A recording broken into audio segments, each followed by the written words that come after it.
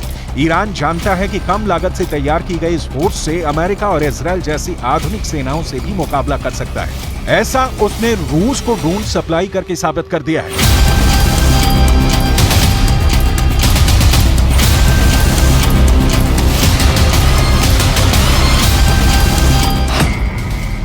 रूस को drone supply करने पर अमेरिका ने बहुत सख्त ऐतराज जताया है। अमेरिका ने कहा है कि ईरान रूस को अपने ड्रोन सप्लाई करना बंद कर दे। रूस को ईरान ने हजारों शाहिद 136 ड्रोन दिए हैं, जिन्हें कामिकाज़े ड्रोन कहा जाता है। इस ड्रोन से रूस यूक्रेन के बड़े टारगेट पर धमाका कर रहा है। इस ड्रोन से यूक्रेन के हथियार डिपो उड़ाए जा रहे हैं। इस ड्रोन से यूक्रेन के मिलिट्री अड्डे उड़ाए जा रहे हैं और इस ड्रोन से यूक्रेन के बड़े बड़े शहर तबाह किए जा रहे हैं। Nothing about our overall approach to Iran has changed. We continue to pursue a strategy of deterrence, of pressure, and diplomacy. We remain committed to ensuring that Iran never acquires a nuclear weapon. We continue to hold the regime accountable for its human rights abuses, destabilizing actions in the region, funding of terrorism, provision of drones to Russia for its use in war against Ukraine, among many other offenses. Iran के कामिकाज़े drone से America बहुत ज्यादा डरा हुआ है और इसकी बहुत सी वजह ईरान के ड्रोन खासकर शाहिद 136 यूक्रेन में बहुत कामयाब साबित हुए हैं। इनका हिट रेट रूस की उम्मीद से बहुत बेहतर रही है।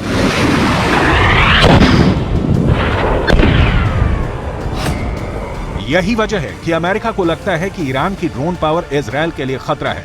ईरान की ड्रोन पावर खाड़ी देशों में अमेरिका के लिए खतरा है और अब रूस के पास आने के बाद ये ड्रोन पूरे नाटो के लिए खतरा बन चुके हैं।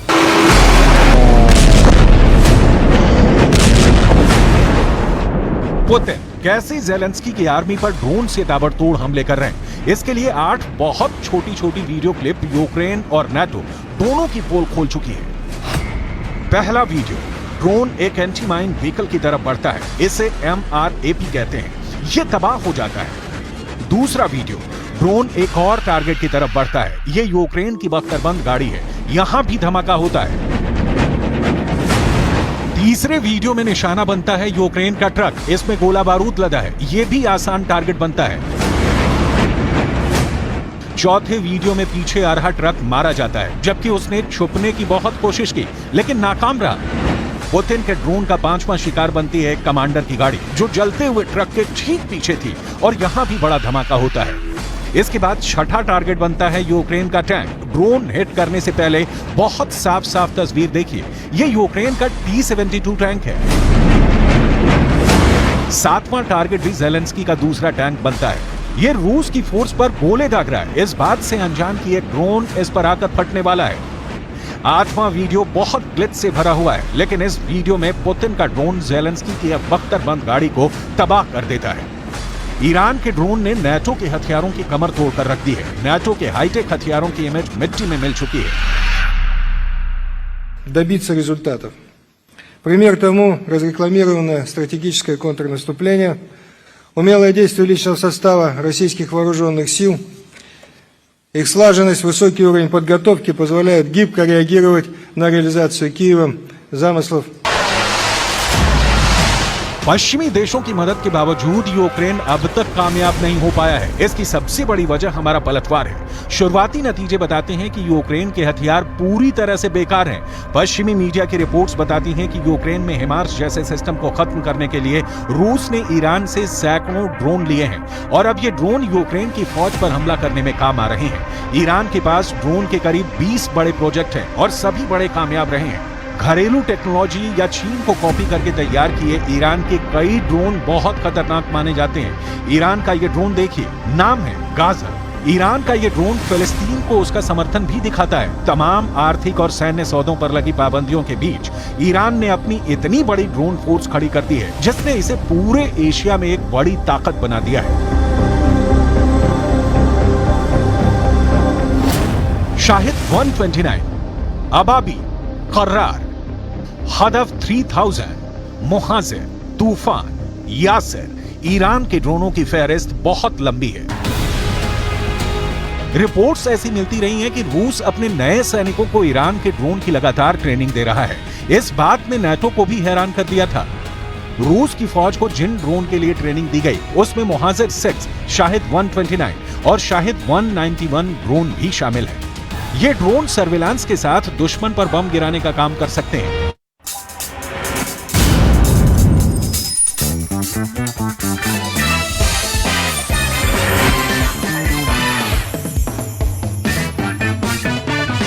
चाहे बाइक तुम चलाओ, चाहे ट्रक में ही